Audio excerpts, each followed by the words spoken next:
Glória a Deus, estou muito feliz de estar aqui nessa casa. Nós temos alguns amigos em comum e a fama de vocês lhe precede, né? Pastor Rafa, pastora Thaís, toda a liderança, os obreiros, pessoal tão gentil, recebeu a gente tão bem. Irmãos, está um calor aqui, né? Lá em Bertioga, quem conhece Bertioga aqui? Deixa eu ver. Bertioga é litoral norte de São Paulo. É uma praia, é a primeira praia do litoral norte, na verdade, né? Ao lado ali de Santos e Guarujá. E o litoral norte, cá para nós, realmente é diferenciado, é bem mais preservado do que o litoral sul. E nós estamos lá com a igreja, completou em agosto desse ano 10 anos. E nós estamos lá avançando, com todos os desafios de uma cidade sazonal, né, uma cidade litorânea, de temporada. Então, por exemplo, a cidade tem 65 mil habitantes, esse final de semana tinha 400 mil pessoas na cidade. Então o pessoal vai, feriado, final de ano, o pessoal invade realmente a nossa praia. Mas trago um abraço de toda a Rocha Church. Eu vou pregar mais hoje, porque tem coco no púlpito, aleluia. Inveja santa, irmão, tá geladinho. Água de coco geladinha, uau. A nossa igreja é conhecida pela igreja do coco, né? A gente está na praia. Aí um dia a gente fez uma conferência. Eu tenho amigos que colocam café no púlpito, tem amigos que colocam energético, outros colocam Gatorade, água com gás. E nós estamos na praia, cheio de coqueiro lá. Falei, vamos colocar um coco no púlpito. O melhor soro que existe é água de coco. E acabou ficando há 8 anos. Todo mundo que vai pregar lá, o Rafa vai ter oportunidade, a pastora Thaís, vão estar lá com a gente. E tem um coco no púlpito. É a nossa marca registrada, a igreja do coco. E a igreja do Digadara também, né? Quem conhece o meme do Digadara? Foi lá na nossa casa também. Queridos, estou aqui com o Tiagão. Tiago me acompanha, homem de Deus, família linda. Tem sido um instrumento de Deus na nossa igreja, glória a Deus. Eu quero que você abra a sua Bíblia comigo em Mateus capítulo 3. Quem veio ouvir a palavra do Senhor aqui, diga glória a Deus. Quem está com expectativa em Jesus, diga aleluia. Eu creio que Jesus tem algo para fazer aqui no nosso meio. Aleluia. Mateus capítulo 3. Nós vamos ler a partir do versículo 13. Mateus capítulo 3, versículo 13. Diz assim a palavra do Senhor. Aliás, guarda um pouquinho, segura aí. Eu pedi uma foto para colocar uma foto aqui. Não sei se dá para colocar agora, da minha família. Oh, glória a Deus. Irmãos, esse é meu time, ó. Esse é meu filho mais velho, casado com a Tainá. E me deram uma netinha 1 ano atrás. Você acredita, irmão? Sou avô. Estou debaixo de uma unção dobrada, aleluia. Ó que bênção. Essa do meio aqui é a Rafaela, minha filha do meio. Estuda lá na Califórnia, nos Estados Unidos, na Universidade Batista. Aqui ao lado da minha esposa, o meu filho Isaac, de 16 anos, o mais alto da turma e o mais novo. E aqui os nossos cachorrinhos, Amora, Chloe e Timão. Os nossos cachorrinhos. Sou casado há 25 anos. Fizemos bodas de prata esse ano, no mês de maio. E foi muito lindo o que Jesus fez. Tinham alguns amigos lá também, lá na nossa festa. Foi muito especial o que Jesus realizou. Amém? Mateus capítulo 3, versículo 13. Por esse tempo, dirigiu-se Jesus da Galileia para o Jordão, a fim de que João o batizasse. Ele, porém, o dissuadia dizendo: eu é que preciso ser batizado por ti, e tu vens a mim? Mas Jesus lhe respondeu: deixa por enquanto, porque assim nos convém cumprir toda a justiça. Então ele o admitiu. Batizado Jesus, saiu logo da água, e eis que se lhe abriram os céus, e viu o Espírito de Deus descendo como uma pomba, vindo sobre ele. E eis que uma voz dos céus que dizia: este é o meu filho amado, em quem me comprazo. Repita comigo: este é meu filho amado, em quem tenho prazer. Amém. Obrigado, Jesus, pela tua palavra aberta diante de nós. Fala com a tua igreja reunida aqui, Senhor. Obrigado pela igreja Viver. Obrigado pelos pastores dessa casa, obrigado por todos que estão se envolvendo, Pai, nessa obra tão poderosa na cidade de Matão. Eu quero abençoar essa casa, abençoar essa cidade, que o Teu Espírito Santo, sempre de forma abundante, venha impactar os corações nesse lugar, enquanto o Seu povo estiver reunido em Teu nome aqui. É o que eu te peço e te agradeço. Quem crê e concorda, diga glória a Deus. Queridos, João Batista foi o homem que batizou Jesus. E João Batista foi um profeta também. E ele foi profetizado por outros profetas do Antigo Testamento. Outros profetas lá atrás, no Antigo Testamento, profetizavam a respeito de um homem que ia vir antes do Messias. De um homem que ia aparecer antes do Messias. E esse homem, ele tinha um propósito. Assim como Jesus tem um propósito na sua vida, esse homem tinha um propósito. Qual era o propósito dele? O propósito dele era preparar o caminho para o Senhor. Ele seria o homem que ia preparar o caminho para a vinda do Messias. Ele seria uma voz que ia clamar no deserto. Todos os profetas que profetizaram a respeito de João Batista falavam acerca desse momento sublime, que eles não iam participar, mas esse homem chamado João Batista, que seria um profeta também para o tempo dele, ele ia preparar o caminho para o Senhor. E chegou um momento que João Batista, ele está batizando no Jordão. Ele era um homem estranho, ele não vivia na cidade, ele se vestia de forma estranha, ele comia animais estranhos. Então ele era um cara diferente, mas a glória de Deus, e ele estava cumprindo o propósito de Deus, e por isso ele estava atraindo pessoas até ele. Não importa o lugar que nós estejamos. Sabe, tem gente que precisa entender algo. Não importa o ponto que você esteja, se você tem a presença, as pessoas serão atraídas para aquele lugar. Não vou repetir, você não pegou o que eu falei. Não importa se você vai abrir um comércio, se você vai abrir um lugar, você não precisa do melhor ponto, você precisa da presença do Senhor Jesus, que vai atrair as pessoas até aquele lugar. Irmãos, nós temos Jesus, nós temos a presença do Senhor, e a presença do Senhor fará toda a diferença na nossa vida, em todas as áreas. Nós precisamos acreditar, porque muitas pessoas estão se movendo pela necessidade, estão se movendo porque parece que ali é um lugar melhor, que lá as coisas vão acontecer, porque outro já chegou, e algumas pessoas já experimentaram algo novo e algo fresco do Senhor. Mas nós só podemos nos posicionar e nos movimentar na direção do Espírito Santo, porque se você entregou o seu coração a Jesus, Jesus tem um propósito concreto para realizar na sua vida, e você precisa acreditar nisso. Agora, o que nós precisamos fazer é estar posicionados, é entender que o que Deus tem para nós é para nós, não é para o vizinho. Deus não erra de endereço. O que Deus tem para você é para você. Deus levanta um homem com um propósito, para preparar o caminho do Senhor. Esse é João Batista. Só que chega um dia que ele está cumprindo o propósito, ele está batizando as pessoas, e Jesus entra na fila, o Messias entra na fila. E quando ele vê Jesus, testifica, porque ele está cumprindo a palavra, e a palavra de Deus está se cumprindo através da vida dele. Ele olha para Jesus e diz assim: Senhor, era para que eu fosse até tu, mas tu vens a mim? E Jesus vai responder: sim, para que se cumpra toda a justiça. Uau, isso é poderoso, irmãos. Deixa eu te dizer uma coisa, não foi você que encontrou Jesus, foi Jesus que te encontrou. Por melhor que alguém seja, por mais bondoso que alguém seja, ninguém tem condições de encontrar Jesus. Foi Jesus que nos encontrou. De alguma forma Jesus cruzou o teu caminho, porque ouviu a oração talvez de um pai, de uma mãe, de uma avó. Alguém clamou e Deus encontrou você. Você e eu somos a resposta da oração de alguém. Você pode levantar a tua mão e repetir isso comigo? Eu sou a resposta da oração de alguém.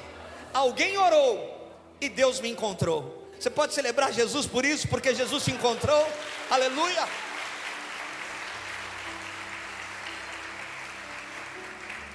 Querido, a Bíblia vai dizer em João capítulo 15, versículo 16: não fostes vós que me escolhestes, eu escolhi a vós outros, para que vades e deis fruto e o vosso fruto permaneça. Então não foi você num dia entendeu tudo, ouviu uma mensagem boa e decidiu servir ao Senhor Jesus pela sua própria vontade. Não, Foi Jesus que já tinha escolhido você, e por conta da escolha dele na sua vida, algumas movimentações na tua vida aconteceram. Porque está escrito: não fostes vós que me escolhestes, eu escolhi a vós outros. Então nunca tenha dúvida que você é um escolhido de Deus, é uma escolhida de Deus. Nunca, jamais tenha dúvida de que você é um escolhido, uma escolhida do Senhor. Agora, Jesus topa ser batizado. João não quer. João tenta convencer Jesus para não se batizar. Não, eu preciso ser batizado por ti. Jesus vai falar: não, para que se cumpra a palavra, para que se cumpra a justiça, eu preciso descer as águas. E aí então Jesus vai ser batizado. Quando Jesus é batizado nas águas por João Batista, a Bíblia diz que uma pomba em forma corpórea e uma voz na primeira pessoa vai dizer: este é o meu filho e eu tenho prazer nele. O pai está falando a respeito da identidade do filho. E quem é esse filho para esse pai? É meu filho e eu tenho prazer nele. Nós estamos ouvindo uma mensagem por aí que é verdadeira. E essa verdade, essa palavra tem sido difundida nos nossos púlpitos, porque é uma verdade. Jesus nos ama. Jesus nos vê como filhos. Jesus acreditou em nós antes de sermos transformados à sua imagem e semelhança. Jesus acreditou em mim antes de eu me converter. Jesus acreditou em você antes de você conhecê-lo. Então ele chegou primeiro. Ele nos ama. Só que a segunda parte do texto diz: é meu filho, porque essa é a identidade de Jesus, é filho, identidade de filho. E o que o diabo quer é tocar na nossa identidade, é mudar a nossa identidade. Quando Jesus é levado, logo depois desse episódio, ele é levado pelo Espírito Santo ao deserto. O que o diabo fala para ele? Se tu és filho, transforma isso aqui. Olha só, colocando em xeque a identidade de Jesus. E a pessoa que não sabe a sua identidade, dificilmente ela vai conseguir cumprir o propósito de Deus na vida dela. Então Jesus, quando é batizado e agora ele vai começar o seu ministério, ele escuta do Pai: é meu filho. Mas a segunda parte é o seguinte: eu tenho prazer nele. Então essa segunda parte é prerrogativa nossa. É algo que o filho está fazendo que está agradando o coração do pai. É algo que o filho está fazendo que está deixando o pai orgulhoso. E o pai está dizendo: é meu filho e eu tenho prazer nele. Eu tenho 3 filhos, irmãos, cada um de uma geração. É impossível um pai amar mais um filho do que o outro. É impossível uma mãe amar mais um filho do que o outro, porque cada um tem uma característica, cada um tem o seu jeitão peculiar, cada um tem as suas crises. E o pai e a mãe tentam de alguma forma se adaptarem na criação, na educação de cada filho, porque a gente não consegue criar um filho como o outro. O Isaac, se eu falar com o Isaac como eu falava com a Rafaela, ele nem liga. Se eu falar com o Felipe do jeito que eu falava com o Isaac, que eu falo com o Isaac, não vai dar nenhum tipo de resultado, porque cada filho é de um jeito, cada filho é diferente do outro. Então Jesus tem a sua identidade de filho, e você tem a sua identidade de filho. E em todo tempo o mundo quer tocar na nossa identidade de filhos de Deus. Você não é fugitivo, você é filho. Você não precisa fugir das situações, porque agora você tem pai, aleluia. Você tem um pai que cuida de você, que te chama de filho. E não porque você está completamente perfeito, fazendo tudo certo, não. É porque Jesus nos amou. O amor ágape, agapau, é incondicional. É um amor que Deus tem por nós, não por conta daquilo que nós podemos fazer. Ele derramou sobre nós o amor. Agora esse filho dá prazer. Tem um dos meus filhos que arranca mais de mim e da Fabiana. Não é porque nós amamos mais ele, é porque é o filho mais atrevido. Então é aquele filho que pula no meio da cama e fala: ô pai, deixa, a gente vai lá rapidinho, eu já falei que não. Ô pai, é rapidão, 5 minutos, a gente já volta. Já falei pro teu irmão que não. Ô pai, por favor, vai então. O filho atrevido arranca mais do pai e da mãe. Não é porque o pai e a mãe amam mais esse filho, mas o filho atrevido arranca mais do pai e da mãe. Eu quero te dizer, irmãos, que Deus ama filhos atrevidos, filhos que não desistem, filhos que não param, filhos que não retrocedem. Batei, batei e abrir-se-vos-á. A Bíblia não fala quantas vezes você vai bater, mas a Bíblia diz: continue batendo, porque uma hora a porta vai se abrir. Esses filhos que Deus ama, filhos atrevidos, que não desistem por qualquer coisa, que insistem, que batem na porta do céu, que colocam diante de Deus as suas questões, que provocam o céu. Deus ama filhos assim, irmãos, porque esses filhos arrancam mais do Senhor. Essa palavra está vindo para todos nós, ela está sendo lançada para todos, porque alguns aqui vão ser transformados por essa palavra e outros não, porque alguns vão sair daqui decididos a tomar uma posição, a fazer a diferença, a fazer conforme a palavra que ouviram. Outros vão tocar a vida, vão empurrar com a barriga. Então, filhos atrevidos são provocadores de milagres. Eles batem, batem, batem até o céu liberar aquilo que eles precisam. Esse filho está dando prazer para o pai. Qual é o filho que dá prazer para o pai? É o filho que obedece o pai. É o filho que se submete à vontade do pai. É um filho que o pai fala: filho, vai comprar pão. Ô pai, eu estou jogando videogame, mas eu vou, pai, eu vou. Deixa eu dar pausa aqui, é online, mas eu vou dar um jeito, vou desligar e vou lá comprar. Ele obedece à voz do pai. Ele não fica parado sem obedecer à voz do pai. Ele obedece à voz do pai. Por que eu estou falando tudo isso, irmãos? Eu quero colocar um pavimento aqui para nós nessa noite, porque tem gente aqui que está vivendo raiz de orfandade. Tem gente aqui que foi defraudado na infância, na adolescência.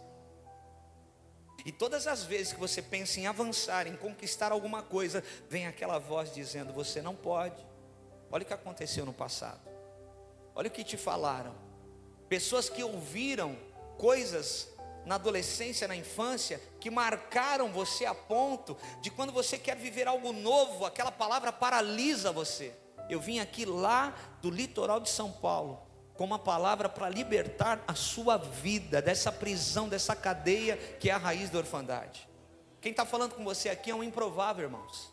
Eu fui tirado de um abrigo por um casal de senhores que não podia ter filhos. Eu não conhecia meus pais biológicos. Eu fui tirado de um abrigo por um casal de senhores que não podia ter filhos, que cuidaram de mim muito bem, só que não tinha Jesus dentro da minha casa. Nós não tínhamos referência da palavra de Deus. E na minha juventude eu conheço Jesus, eu entrego a minha vida ao Senhor Jesus, e a partir daí eu começo a ter um relacionamento íntimo com Jesus. Jesus começa a transformar a minha vida. Meus pais começam a ver a diferença no meu comportamento, naquilo que eu estava fazendo, e eu ganho os meus pais adotivos para Jesus. Essa é a minha história de redenção. A minha mãe foi diaconisa da igreja que eu sou pastor até 2012, quando Deus a recolheu. Meu pai foi diácono da igreja que eu sou pastor até 3 anos atrás, e foi para o Senhor também com 82 anos. Diácono bom, ficava de pé assim, ó, e ele ficava olhando para a igreja para ver quem tinha faltado. Acabava o culto, Rafa, ele falava: Fred, precisa ligar para fulano de tal, não veio no culto hoje de novo. Fred, aquela pessoa lá também não tá vindo, tem que dar uma ligadinha para ela. Foi para o Senhor. Minha mãe, antes de morrer, ela me contou que quando ela foi naquele abrigo, ela foi para pegar uma menina.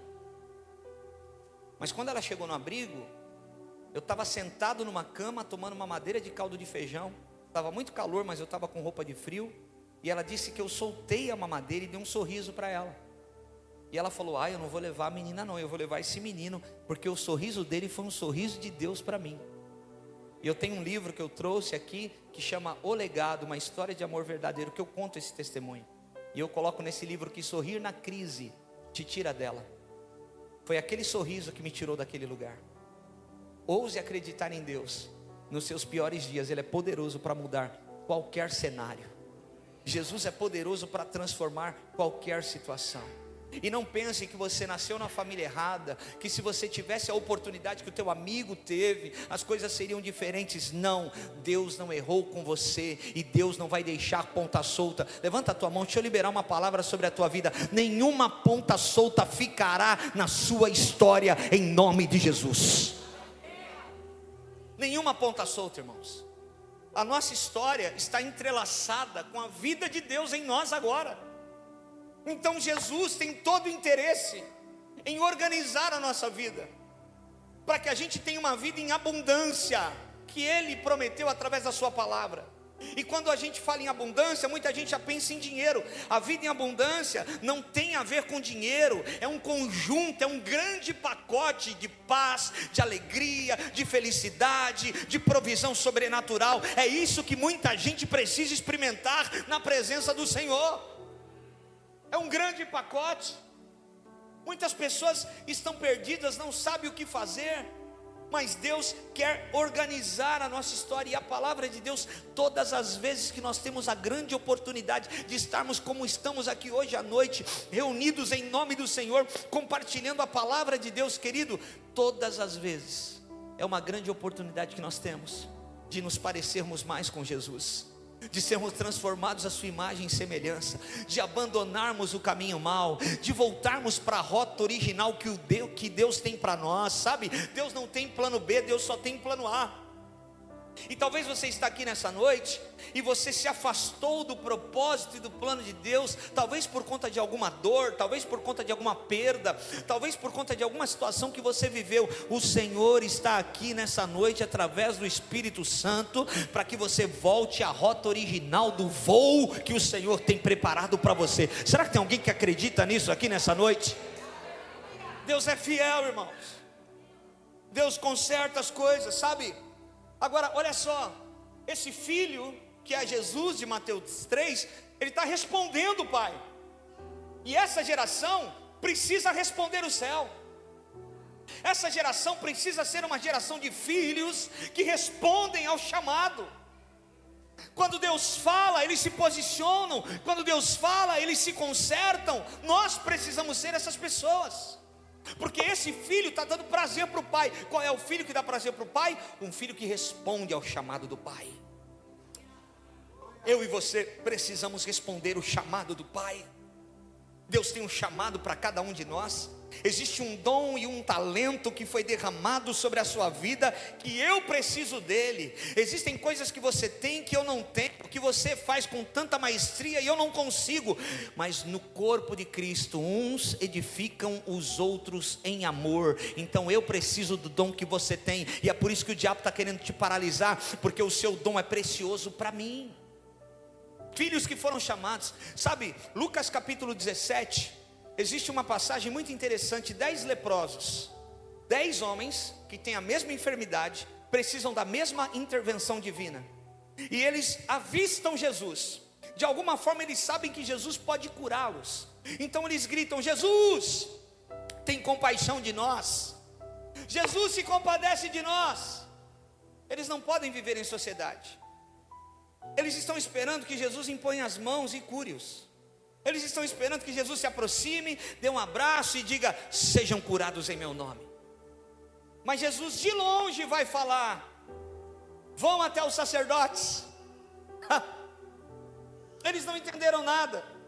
Jesus não fez o que eles queriam, como eles queriam. Agora, tem um lance interessante, porque dá a entender que eles olharam para Jesus e pensaram assim: Jesus está equivocado, acho que ele não entendeu o que nós precisamos. Nós precisamos de uma intervenção divina, de uma cura.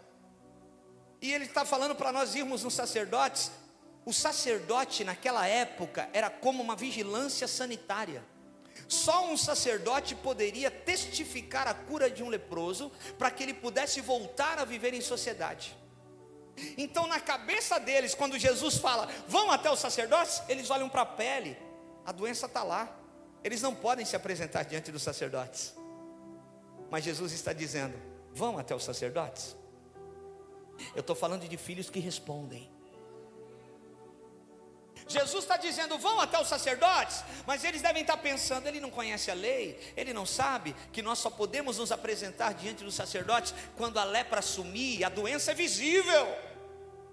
Eles estão leprosos, é na pele, é no corpo, nada mudou. Sabe, irmãos, quando a gente está orando e nada muda, parece que Deus não está vendo. Mas é na caminhada de fé, é na jornada de fé, é obedecendo a voz do Pai que nós vamos ver a intervenção divina e a mudança na nossa situação. porque eles poderiam ter ficado parados quando Jesus falou: vamos até os sacerdotes. Não, nós não podemos ir, nós ainda estamos enfermos, nós ainda estamos devendo, nós ainda estamos em falta, nós ainda estamos em luto, nós ainda não saímos dessa situação. Eles poderiam estar paralisados, mas eles se movimentam em fé. Nós não entendemos, mas nós vamos obedecer. Você não precisa entender tudo, você só precisa obedecer à voz de Deus. Até porque tem ordens de Deus, tem ordens do Pai para os filhos que nós não vamos entender, porque o nosso Pai passeia no tempo. Então tem algumas coisas que Deus fala para nós fazermos que não fazem sentido para o nosso contexto e para tudo aquilo que nós estamos vivendo. Então você não precisa entender tudo, você só precisa obedecer à voz de Deus. Eles não entenderam, mas talvez um deve ter falado: gente, não entendemos nada, mas vamos obedecer. Porque esse homem é diferente, o que ele fala acontece. Sabe o que a Bíblia vai dizer em Lucas 17? Que indo eles foram curados. A razão está dizendo o seguinte: não vai, você vai passar vergonha, vai chegar lá diante do sacerdote, vai ter que mostrar o braço, a lepra está lá, o sacerdote vai falar: vocês são loucos? O que vocês estão fazendo aqui? Vocês só podem se apresentar aqui quando vocês estiverem curados. Mas a fé está falando: vai, alguma coisa vai acontecer no caminho. Ah, meu Deus, será que tem alguém comigo aqui? Alguma coisa vai acontecer na jornada, alguma coisa vai acontecer entre o plano A e o ponto B. Alguma coisa vai acontecer entre o ponto A e o ponto B, quando você obedece à voz do Senhor. Indo eles pela fé. Meu Deus, o que nós estamos fazendo? Nós não poderíamos nos apresentar diante do sacerdote, a gente ainda está leproso. Não, mas vamos, alguma coisa vai acontecer no caminho. Jesus mandou a gente ir, nós vamos. E de repente um dá um brado: meu Deus, estou curado. Eu fico pensando, o outro falou: meu Deus, eu também. O outro falou: nossa, sumiu, oh glória. Tem canela aqui na Viver, eu sei que tem canelas de fogo aqui, oh glória a Deus. Um está gritando que foi curado, outro está gritando que foi liberto, outro está gritando que está limpo. Só que aí sabe o que acontece? Um volta para sua família, o outro vai jogar bola com os amigos, nada contra. O outro vai para o cinema, o outro vai para o happy hour. Mas tem um que vai ir para fazer as coisas, ele lembra: opa, eu não posso fazer nada antes de voltar para agradecer aquele que me curou. Filhos que respondem. 10 foram curados, quantos responderam? Só um volta. Era tão importante para Jesus que os 10 voltassem. Quando esse único volta, a primeira pergunta que Jesus faz para ele é o seguinte: aonde estão os teus amigos? Não foram 10 curados? Jesus sabe o que fez com você. Não preciso de alguém comigo aqui. Jesus sabe o que fez com você. Não há mais volta. Jesus sabe o processo que se iniciou na sua vida. Cadê os teus amigos? Não foram 10 curados? Jesus não estava lá na hora da cura, mas Ele sabe o que fez. Ele liberou sobre eles a cura. A cura estava atrelada à obediência. Não, você entende isso? Quando Jesus fala: vão até os sacerdotes, a cura está liberada. Mas se eles ficassem no lugar deles, a cura que estava liberada não estaria sobre eles. Mas porque eles se movimentam em fé diante de uma liberação de Jesus, mesmo sem ver, eles vivem o sobrenatural e a cura acontece. Irmãos, Deus nos tirou do ambiente onde que nós precisávamos ver para crer. Deus te colocou agora num ambiente que você não anda mais por vista, como diz Paulo em 2 Coríntios. Nós andamos pela fé. E a fé vem pelo ouvir o quê? Deus sempre vai usar mais o nosso sentido de audição do que o nosso sentido de visão. Quando Elias está lá na montanha, ele escuta barulho de grande chuva. Ele pede para o moço: sobe lá, dá uma olhada, vê o que você está vendo. Ele sobe, desce e fala: não estou vendo nada. Elias fala: não é possível, sobe de novo. Por que ele está mandando, insistindo que aquele homem suba na montanha para ver se tem nuvem? Porque ele já ouviu barulho de grande chuva. Você não precisa ver para crer. Se Deus falou, Ele vai cumprir o que Ele falou. Essa é a vantagem do crente, irmãos. É por isso que eu e você podemos viver em antecipação. Eu e você não podemos perder a oportunidade de vivermos em antecipação. Porque o nosso Deus passeia no tempo, sabe o que nós precisamos. Então essa palavra de hoje, nessa terça-feira à noite, não tem a ver com a terça-feira, tem a ver com a quarta, com a quinta, com a sexta. Deus aqui está dando direção para nós, para tomarmos as nossas decisões amanhã. Não tem a ver. Agora, nós perdemos as oportunidades quando nós não andamos em antecipação. E quem se antecipa governa. Quem anda em antecipação sempre vai colher frutos melhores, frutos maiores. E nós temos essa vantagem do mundo, porque a gente vem para um culto como esse, irmãos. Nós não estamos numa aula, nós não estamos numa apresentação, nós não estamos aqui para assistir uma boa banda ou alguém que fala de forma eloquente. Nós estamos aqui tocando no divino, compartilhando a poderosa palavra de Deus que transforma o mundo. Então esse lugar se torna um lugar único. Esse lugar se torna o melhor lugar do mundo quando estamos reunidos, porque é Deus falando, é o Espírito Santo tendo liberdade para nos transformar. É por isso que quando eu obedeço a voz do Senhor, eu já estou sendo tocado e curado. Irmãos, Deus não é mágico, Deus é construtor. O que Ele vem fazendo na nossa vida, às vezes não é da noite para o dia, é na construção dos nossos passos em fé e em obediência àquilo que Ele está falando. Mais uma noite Ele está falando conosco. O que cabe a mim? Eu assimilar essa palavra e falar: Senhor, eu vou colocar em prática. Amanhã eu vou colocar em prática. Eu sair daqui, eu já vou pedir perdão para quem eu preciso pedir. Saindo daqui, eu já vou tirar o meu grupo, o meu nome naquele grupo do WhatsApp que mandam foto pornográfica para mim. Eu vou limpar a minha vida. Faça a tua parte, que certamente Deus fará dele. Aleluia. Agora, por que eu estou dizendo tudo isso, irmãos? Qual é o prazer que Jesus está dando para o Pai até aquele momento? Se até aquele momento Ele só é conhecido como filho de José e Maria, Ele não manifestou nenhum milagre. Até esse momento de Mateus 3, Jesus não curou ninguém, não libertou ninguém, não expulsou nenhum demônio. Qual é o prazer? Quando você olha o contexto e o que está acontecendo antes, a única coisa que Jesus faz é se relacionar com o Pai. Ele ora, Ele se separa, Ele tem momentos de oração, Ele fala com o Pai. Então é o relacionamento íntimo que dá prazer para o Pai. Você pode ser um instrumento de Deus, você pode estar ajudando pessoas, mas eu quero te dizer, sem medo de errar, que o maior prazer que nós podemos dar para o nosso Pai é quando nós dobramos o nosso joelho, fechamos a porta do nosso quarto, entramos no nosso secreto e falamos: Abba, eu preciso de Ti. Abba, está acontecendo isso, Deus, me ajuda nessa situação. Deus ama isso, irmãos. Intimidade. Sabe por quê Deus ama? Porque esse altar é público. Eu estou com o microfone na mão, mas esse altar público não pode ser maior do que o meu altar secreto. Se a minha intimidade com Deus for menor do que o meu altar público, a minha vida espiritual, o meu ministério, o meu chamado se tornam insustentáveis. Eu não vou parar de pé, eu vou ter problemas, porque a intimidade é o secreto que sustenta o aparente. Esse prédio tem colunas, esse prédio tem uma fundação. O que sustenta esse prédio de pé, esse telhado e essas paredes, é a fundação. Quando alguém chega na tua casa, ninguém elogia a tua fundação.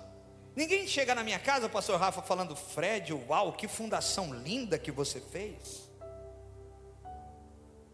As pessoas elogiam a mesa posta que a minha esposa acabou de comprar, elogiam a decoração do lavabo, elogiam a cortina, a decoração da mesa de meio. Mas a fundação ninguém elogia, mas é o que ninguém vê que sustenta o que todo mundo vê. É a vida no secreto do relacionamento que sustenta uma vida íntima. Irmãos, eu tenho 30 anos de evangelho. Eu já vi gente aparecendo e gente sumindo. Eu já vi gente sendo expoente e gente desaparecendo. A constância, a permanência, a dependência, o relacionamento íntimo é que vai te deixar de pé, porque é o secreto que sustenta o aparente. Deus não se impressiona com homens que falam bem. Deus não se impressiona com homens que são usados. Deus se impressiona com um coração contrito e quebrantado na presença dEle. Esse Ele não rejeita. Irmãos, as nossas igrejas são lindas, são aconchegantes. As nossas igrejas têm iluminação top, telão top. Nós temos lugares confortáveis para sentar. Isso é maravilhoso. Isso é um plus que Deus nos dá.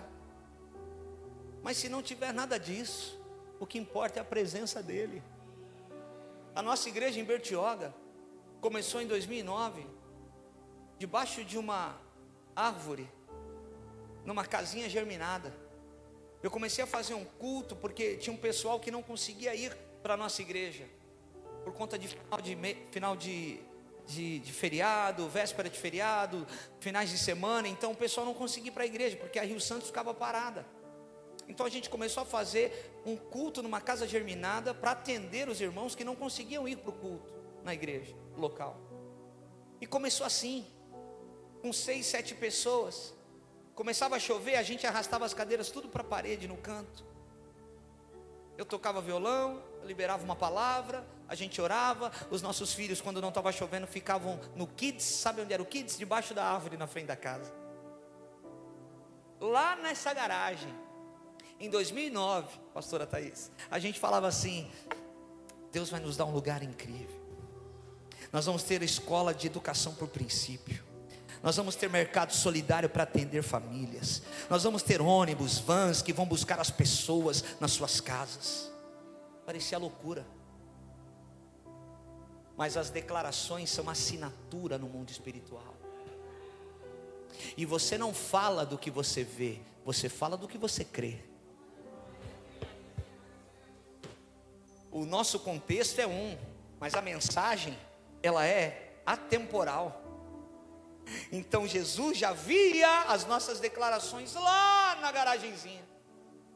O tempo foi passando, irmãos. A igreja foi crescendo. Começou a vir gente de tudo quanto era lugar. Começou a vir gente de outras cidades.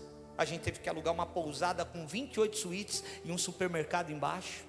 Era a hospedaria de Deus, que a gente chamava carinhosamente.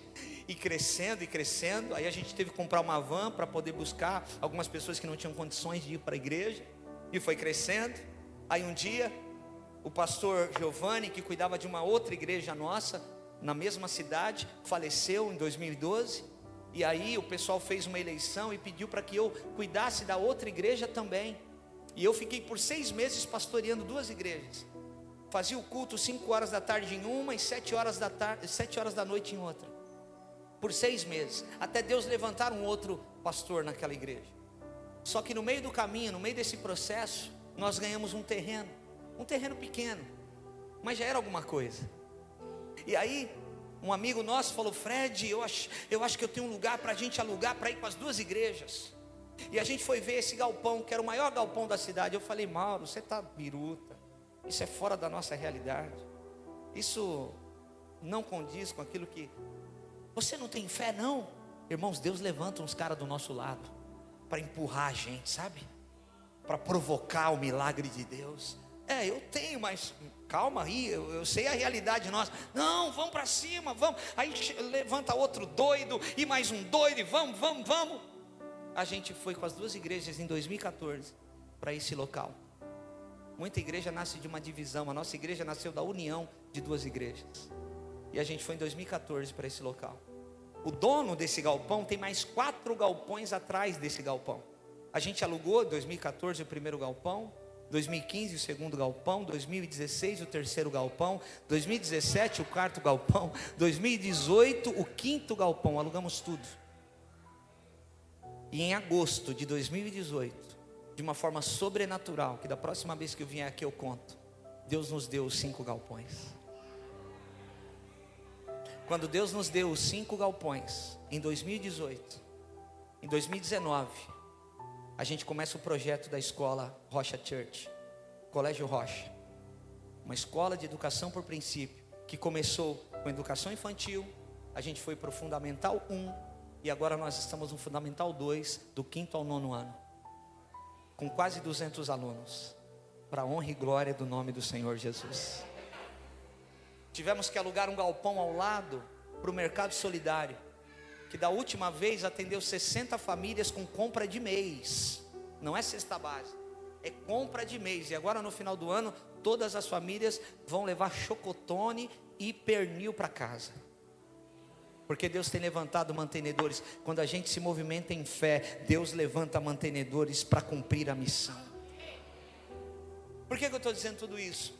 Porque eu não sei a sua realidade, mas a sua realidade não é aquilo que você vê, porque essa palavra tem o poder de mudar os fatos diante dos nossos olhos. Essa palavra, ela tem o poder de sabotar os fatos diante dos nossos olhos. O que cabe a mim? Eu preciso me levantar na dor. Marcos capítulo 5, Jairo, a filha dele está à morte. Ele não compra um caixão para enterrar a filha. Ele não chama os pranteadores para chorarem pela filha que está à morte. Ele se levanta na dor para buscar a palavra que é Jesus. E ele chega diante de Jesus e diz assim: Jesus, se compadece de mim, porque a minha filhinha está horrivelmente, ela está à morte. Jesus tinha descido de um barco, está indo por um caminho, mas ele muda o caminho, porque alguém se levantou na dor, não parou no fato da filha à morte, para buscar a verdade que é a palavra.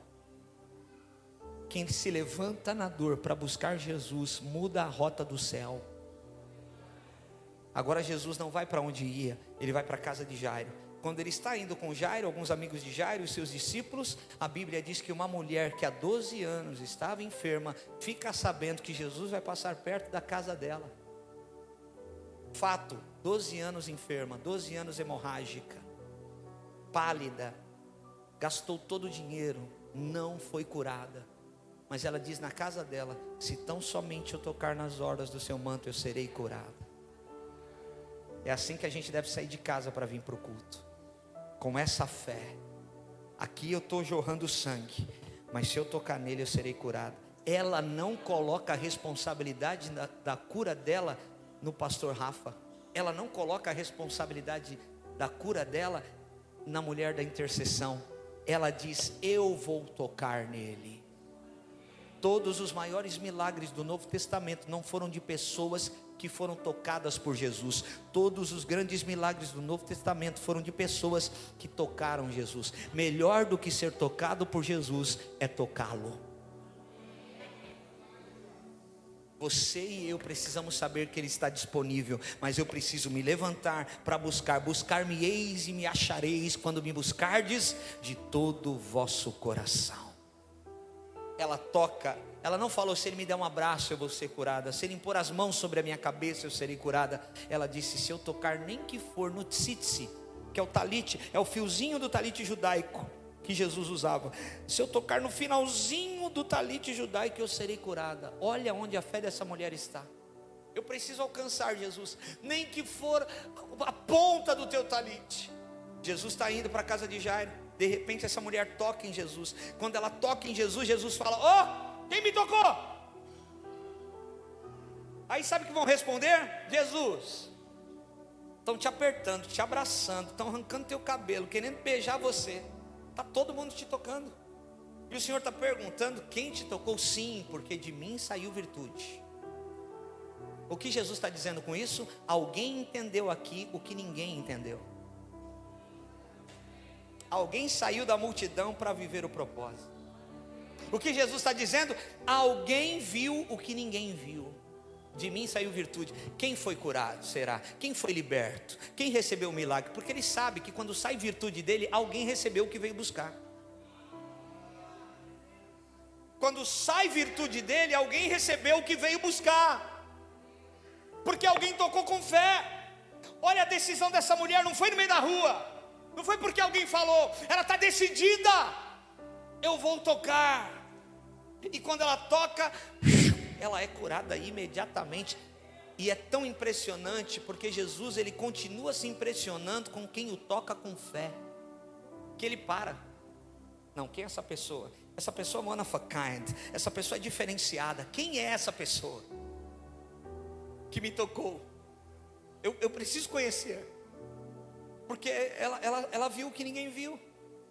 Ela está experimentando o que ninguém aqui conseguiu experimentar, mesmo me tocando, mas sem fé, mesmo me abraçando, mas sem fé. Ela conseguiu. Irmãos, Jesus é uma bomba de virtude, Ele tem tudo o que você precisa. Agora eu e você não podemos sair da nossa casa como algo rotineiro, como mais um culto. Esse é o culto da nossa vida. Eu não sei se estarei vivo amanhã, mas eu sei que o Senhor tem falado comigo e Ele tem guardado a minha vida. Esse é o culto. Qual é o problema? O problema é nos acostumarmos com o ambiente de glória. O problema é nós nos acostumarmos com a cadeira, nos acostumarmos. Deixa eu ir terça-feira para o culto, senão o pastor Rafa na quarta vai me ligar e vai me dar bronca porque eu não fui no culto. Deixa eu ir para o culto, porque senão minha esposa vai ficar bicuda. Deixa eu ir para o culto, senão meu marido já viu. Não, eu vou tocar. Obrigado, Jesus, eu tenho para onde ir. Levanta a tua mão, fala assim comigo: Senhor Jesus. Mais forte viver: Senhor Jesus, obrigado, porque o Senhor me salvou e eu tenho para onde ir. Será que você pode celebrar o Senhor na tua casa? Ei!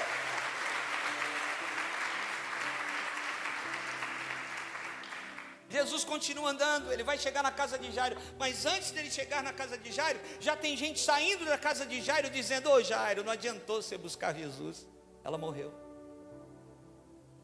Oh, que pena, hein, Jairo? Você até tentou, mas não deu tempo. Não é assim que às vezes acontece na nossa vida? Você tentou, mas não deu tempo. Você tentou se acelerar, apressar, mas parece que se foi. Essa é a notícia que vem para Jairo. E Jairo está com Jesus. Mas sabe o que Jesus vai falar para Jairo? Quando os amigos de Jairo estão dizendo: não adiantou você buscar o mestre, ela já morreu. Jesus está falando: olha para mim. É como se Jesus, Tiago, estivesse dizendo assim: não olha para eles, não liga para aquilo que eles estão falando, olha para mim. Olha para mim. A verdade está comigo, não está com eles. O que vai acontecer é o que eu estou falando, não é o que eles estão falando. Alguém precisa ouvir isso aqui nessa noite. O que vai acontecer não é o que estão falando, é o que o Senhor está falando ao seu respeito. O que vai acontecer é o que o Senhor fala ao seu respeito. Essa moça está ali com a mão na cadeira. Vem aqui, minha irmã, eu preciso orar por você. Espírito Santo de Deus, queria pedir uma diaconisa ou alguém que pode estar aqui no apoio. Espírito Santo. Ei.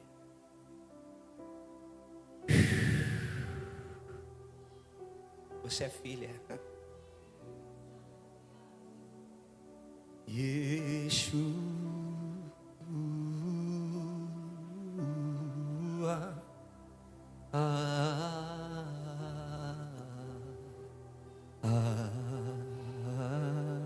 Você é filha, e Deus manda te dizer.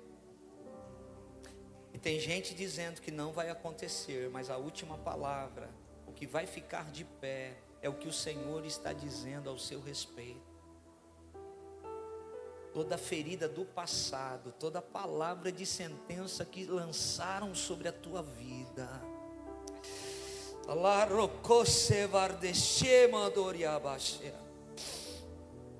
tudo aquilo que paralisa a sua fé. Quando você olha para frente, você lembra da palavra, você pensa em recuar. Jesus está tocando na raiz da orfandade com azeite fresco que vai curar você hoje. Rababaxê, Orecalacea, Yeshua.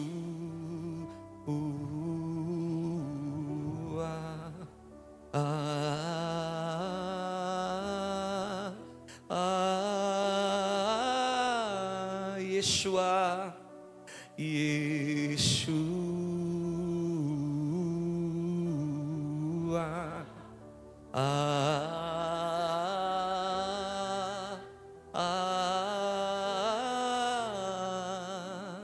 meu amado é o mais belo entre milhares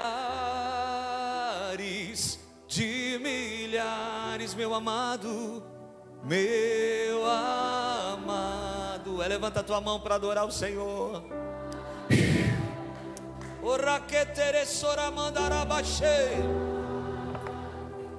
De milhares, meu amado é o mais belo entre milhares de milhares, meu amado é o mais belo entre milhares de milhares. Oh, aleluia! Meu preferido, meu predileto, meu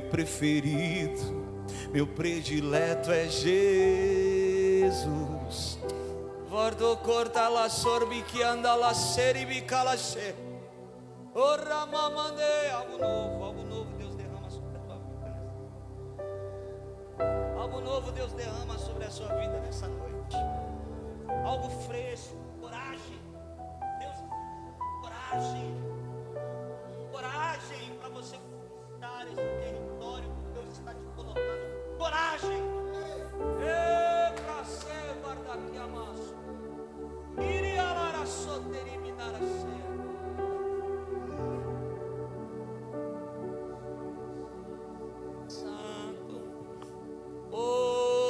Fica de pé comigo, adorando ao Senhor. Há uma graça de Deus aqui. Esse irmão que levantou a mão aqui, irmão, vem cá, meu irmão. Eu vejo uma porta nova na sua frente. Espírito Santo de Deus. Às vezes você não se sente capaz para algumas coisas e você se coloca diante do Senhor. Isso é legítimo. Isso agrada o coração de Deus, porque nem sempre nós precisamos ser fortes o tempo todo, nem sempre nós precisamos ser corajosos e fortes o tempo todo. Mas eu vejo uma porta na tua frente, que você tem que entrar por ela de cabeça erguida. Você tem que entrar por ela olhando, sabendo que Jesus está contigo, porque Jesus vai te fortalecer, Jesus vai te dar sabedoria, vai colocar palavras na tua boca, vai te dar graça, e muitas pessoas dentro de uma sala vão ver Deus, vão ver uma autoridade sobre você, uma autoridade. Espírito Santo de Deus, Espírito Santo de Deus, flua. Espírito Santo,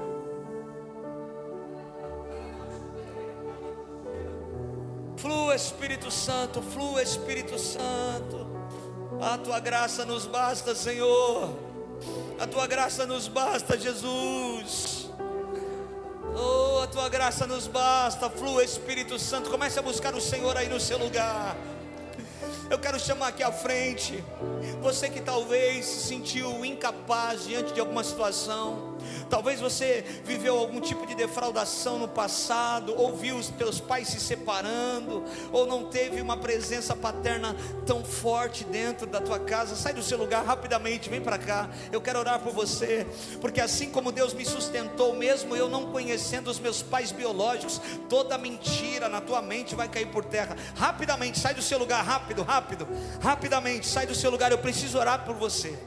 Eu preciso impor as mãos sobre a sua vida, porque tem gente aqui que estava travada, bloqueada por aquilo que ouviu, por aquilo que ouviu no passado. Você lembra daquilo que você ouviu e você não consegue fluir, não consegue avançar. Deus está tocando na sua vida hoje. Espírito Santo, flua aqui, Senhor.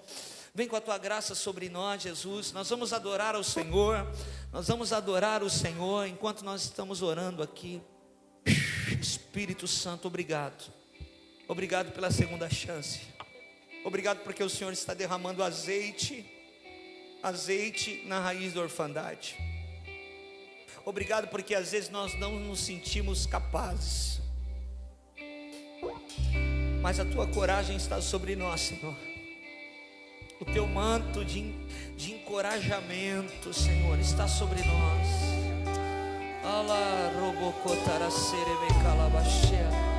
Flua, Espírito Santo, flua.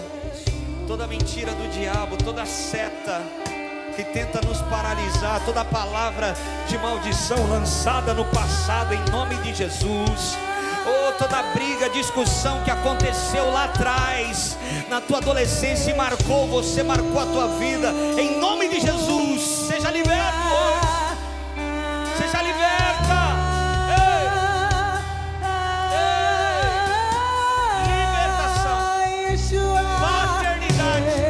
Você tem pai. Jesus sempre cuidou de você.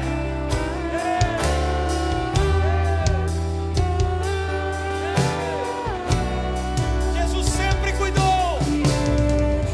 Você é amado do Pai. Você é amada do Pai.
No teu coração, repita assim comigo: Senhor Jesus, por muitas vezes a seta do inimigo tenta me alcançar com mentiras, com sofismas, com enganações, para que eu não faça e não cumpra a tua vontade. Jesus, nessa noite, a tua palavra veio sobre mim, e diante dela eu me coloco à disposição para obedecer a tua direção. Como filho, toda a sua ordem, tudo aquilo que o Senhor tem me orientado, eu farei com a tua ajuda, com a força do teu Espírito Santo. E toda raiz de orfandade, toda mentira e toda seta do diabo lançada contra a minha vida, todo tipo de defraudação na infância e adolescência, eu coloco toda dor, toda palavra, todo sofrimento no teu altar. Eu vou viver a tua luz, a tua verdade, a tua palavra, a tua paternidade, em nome do Senhor Jesus. Você que crê, dá um glória a Deus e aplauda bem forte o Senhor.